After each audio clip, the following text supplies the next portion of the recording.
and welcome to Doing Disasters Differently, the podcast with Renae Hanvin, which is all about inspiring you to start thinking and doing disasters a little bit differently too.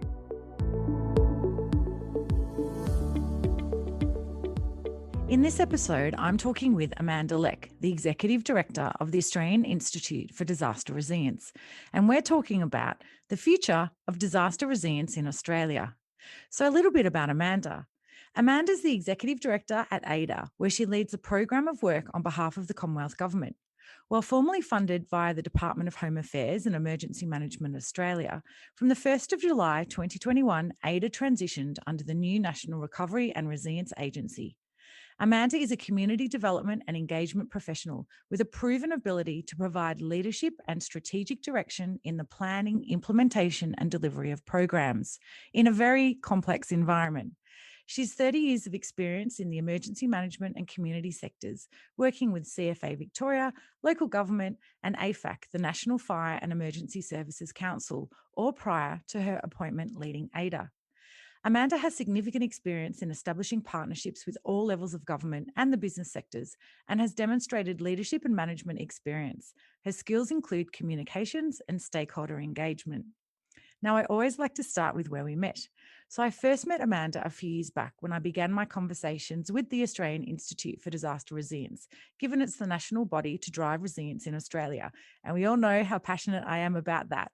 We've crossed paths many times. I presented back in, I think, 2017, and also when I was on the committee for the 2019 AIDR conference.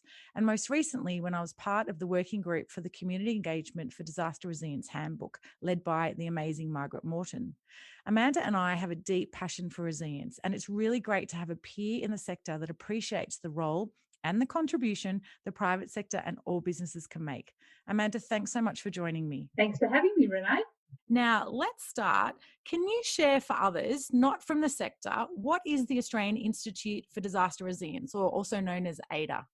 The Australian Institute for Disaster Resilience was established in 2015 by its partners, AFAC, the National Fire Council, the Australian Red Cross, and the Bushfire and Natural Hazards Cooperative Research Centre. It's fully funded by the Commonwealth Government through the Department of Home Affairs, Emergency Management Australia, and its overarching mission is to support a disaster resilient Australia. So I mentioned in the introduction the AIDR Handbook collection, which I often refer to as references because I think it's got such great information and knowledge, and I'm going to put links on the website. So what are the benefits of these handbooks? And in particular, what value does the most recent handbook, being the Community Engagement for Disaster Resilience, although also there's an emergency planning one that's just come out as well, what value do they offer? I think that the handbooks are a really integral part of the AIDR program. So effectively, the handbooks curate knowledge on a particular topic area, be it land use planning, community engagement, community recovery. And they are really the only nationally agreed source of knowledge on these important topics. We bring together a whole range of people representing a whole range of sectors and organisations across Australia to collaborate and to work together to develop the content for these handbooks. So the handbook work groups develop nationally agreed principles of disaster resilience related to the given topic area. We find that it's the process of working collaboratively that these handbooks, if you like, become a co-produced resource that then the members of that work group feel can be adopted and embedded into their own practice across the country, whether they work for local government, whether they work for health, whether they work for fire and emergency services agencies or state government organisations. It means that everyone has a consistent national view of what it is that we're trying to achieve. And Amanda, that's so important. I mean, we often talk, and you and I have a multi-stakeholder and a stakeholder background. There are so many different stakeholders in disasters and in all stages of the disaster life cycle. And what I have found really valuable from the working groups and the events that I've been part of relating to AIDR is that it is a collaborative approach. So it really is asking multiple people to come and bring their views and their experience and contribute to something that's going to be a great outcome and to benefit all. That's absolutely correct. It is the process that we go through that actually is, I think, the utility of the whole thing, that so many people from so many different sectors, be they from academia, where they've conducted the research that gets utilised through these handbooks, or whether they be practitioners in local government or in emergency services agency, they all contribute to the development. And what that means is that we end up with the very best thinking on these particular topic areas. So the most recently completed handbook is that of community engagement for disaster resilience, where some of the leading thinkers from across Australia have collaborated together with the researchers to produce what I believe is an exemplar handbook on how to engage with communities across, as you say, that life cycle of disasters, both in the preparation phase, for the during, and of course in that recovery phase afterwards, where community engagement is such an important component of what we do. Yeah, it definitely is. I mean, community engagement is the epicenter of resilience in so many ways. And I have to say, I very often use the AIDR website, not only for the handbooks, but also for the definitions, for, I guess, a list of previous disasters. Like, there really is a wealth of information there. And I recommend, again, anyone listening who's wanting to understand a bit more about the disaster and disaster resilience space in Australia, AIDR is a really, really great toolkit to refer to. So the disaster mapper itself is our most highly sought after asset on the Knowledge Hub. And as you say, it gives information on past disasters going back, I believe, more than 100 years. So it gives them, key data and statistics, and points you to other resources. So it is a very well utilised part of the Knowledge Hub. Yeah, it's definitely a great tool. I've been using it for many, many years. Now, last year, so in 2019, I think it was, AIDR hosted national forums on understanding disaster risk. So I'm going to move slightly from risk to resilience, although we know it's kind of interconnected. So what were the key learnings from these forums? I'll go back to what we were trying to achieve with the forums, if I might, Renae, just briefly. So we were trying to raise awareness with our partner Emergency Management Australia on the development of the new disaster risk reduction framework and the strategic guidance materials that support its implementation. Those two pieces of work had just recently been released by the Resilience Task Force, which Mark Crossweller led. And then AIDR, of course, houses all those documents on our Knowledge Hub. And so the first thing we were trying to do was to raise awareness of how they could be applied within different contexts by the audience of people who came to participate in those workshops. So we had a myriad of sectors represented at those workshops, from the business community, from the education sector, from local government, from not-for-profits, and so on. So it was important that they both understood this new policy direction, but that they also could understand how these tools could be applied within their context. Now, in terms of how we felt that it went, we very much felt that there was strong progress in terms of the way that people thought about climate and disaster risk, and how the forums influenced people's thinking in that area. And it also provided participants with a greater understanding of the role that they could play in proactively reducing climate and disaster risk within their own context. So it's very important when you're working at a national level, as AIDR does, that people are able to apply those concepts and those thinkings at the local level, because as we know, resilience occurs at place. So be that at a local neighbourhood or community or local government area, you've got to be able to apply that thinking to your work and how you can integrate that into your own work. So we found that the attendees had a lot of very useful things to say after the forum, but really starting to understand and unpack this issue around vulnerability, and what makes us vulnerable and in what context. So what makes you vulnerable in times of plenty may be a problem for you during a disaster. So things like whether or not you have an adequate power supply, whether or not you have access to telecommunications, all of those things and the systemic nature of disaster risk and how those things come together and interrelate to each other during disasters was also something that, you know, we really unpacked during those forums. And I think people got a lot of important sort of opportunities to think about those things and the impact of those things on them and the work that they do. Yeah, I thought it was a really robust conversation, actually, and it was a great collective of presenters and the information that was shared, and then it really was presented in a way to enable those in the audience to think about, like, what does that mean for you and what change are you going to drive? And what I'm really excited about as to where we're at now, and obviously 2020 has, you know, shown us that we need to be more considerate of our risks and you know, the vulnerabilities are real, is that now we can start activating on those learnings and you know, get people moving from the let's think about it and let's actually do something about it. Well, what's the role of AIDR in disaster risk reduction, and how is risk linked to resilience? Oh, just a few big questions there for me, Renae. So, look, I think that AIDR's role, I think AIDR serves a unique position, if you like, as a catalyst for change within this broader risk reduction and resilience landscape. We have been established by and funded through the Commonwealth Government. So it gives us, if you like, an authority within this space to act and to be able to share our knowledge and our learning with a whole broad range of sectors that we work with. But more specifically, I think how AIDR works, or how we seek to influence, is through 4 key strategies.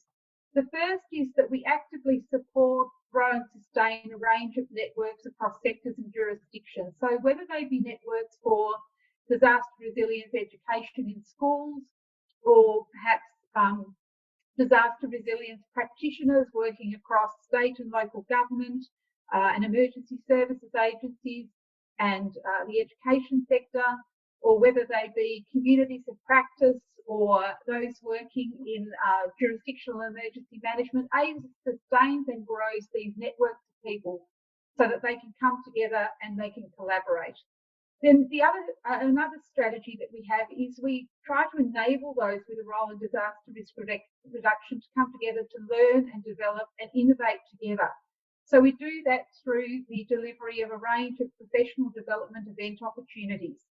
And some of those are delivered nationally, such as the work we're doing with the Bureau of Meteorology at the moment on meteorology for disaster managers masterclasses, which we're holding online at the moment. And those masterclasses have been so popular that they sell out within an hour of us putting another one up on our website. So that's an opportunity for people to learn about how weather systems impact and create the conditions for future disasters. And so they've been a very popular offering for people to learn and develop and grow together. We run other programs on decision making under crisis, working as part of an effective team. In fact, we run a whole range of those sorts of professional development opportunities. We're also working with the Social Recovery Reference Group on a community of practice for recovery practitioners, so that those people now working in the field with recovering communities can come together and learn and share their practice and be more innovative through that learning from each other. Another important strategy that AIDR has is to collect, develop, curate and share knowledge around good practice for disaster risk reduction, and we do that through the AIDR Knowledge Hub and also through products that we put out, such as the handbook collection you spoke about earlier and the Australian Journal of Emergency Management. And I think finally, AIDR provides that central national focus for thought leadership on disaster risk reduction. We are very well connected. We're a networking organisation, and we are very well connected across a whole range of sectors and working with a number of stakeholders, including yourselves, Renae, with corporate to community. So we find that because we're able to work so broadly across a whole range of areas, we connect people to each other, those that are working on similar projects or outcomes, and through working collaboratively, we find we get better outcomes. And of course, all of that is underpinned by a very outward focused stakeholder engagement program which we see as foundational to the work of AIDR. It's interesting to reflect, actually, and I've really enjoyed actually listening to you say that, because I've connected with, and I guess I engage with on an individual level, or even just through the website and that with AIDR all the time. But to actually sit back and listen to the strategic approach and priorities, like it's such a necessary part of so much of what happens in Australia. And I think what's great about it too is that it's built on knowledge, but it's built on connections and building connections through knowledge as well, which is so fundamental. It's a real, I guess, it's the epicenter of what Australia needs to build that risk understanding and resilience. And again, I've obviously, from the conferences you have and the information books, etc., I think it's a great epicenter in Australia to have your organisation as kind of the hub of all things resilience. Now, talking about stakeholders and connecting, and Amanda, we have lots of great conversations because my passion relating to the private sector. So can I ask you, what role do you see the private sector playing in activating a culture of risk understanding and resilience? I think the private sector are critical to disaster risk reduction in Australia. And the reason that they are, and this goes across small, medium enterprises all the way to the top end of town, the big corporates. Business are their employers, so they employ people who obviously make up communities. So by having a culture within their organisation or their entity of resilience and disaster risk reduction, it means that those people that work for and with them will also take that culture and that thinking back into their own homes and their own communities. So I think that's very important. I think businesses can also help to set and lead around having good plans in place, be they good understanding of risk as it relates to climate change and the impacts of climate change going forward, and the way that business needs to consider those risks into how it sustains itself. Should there be a disaster that is, if you like, a business interruption. And so I think there's a lot of work that business can do to contribute to this broad culture, as you say, of supporting a disaster resilient Australia. And certainly when we spoke to and interviewed people for the Understanding Disaster Risk Forums from some small businesses, it had not really been top of their mind until, they were faced with that disaster, be it a, massive hailstorm or a bushfire that really significantly impacted their business. And most of those people reflected that if they had known now, if they'd known then what they know now, they would have made different decisions around some of their business planning in order to factor in the potential event of a disaster on their business. And so I think, Renae, what you're trying to do, which is, very admirable, and my aid is so happy to work with corporate to community, is to not only assist businesses who are recovering from a disaster, but you're trying to be proactive into getting all businesses to consider whether they have appropriate plans and systems in place, and whether they harness the knowledge of their workforce to be able to cope with future disasters and to put those plans in place before they even occur.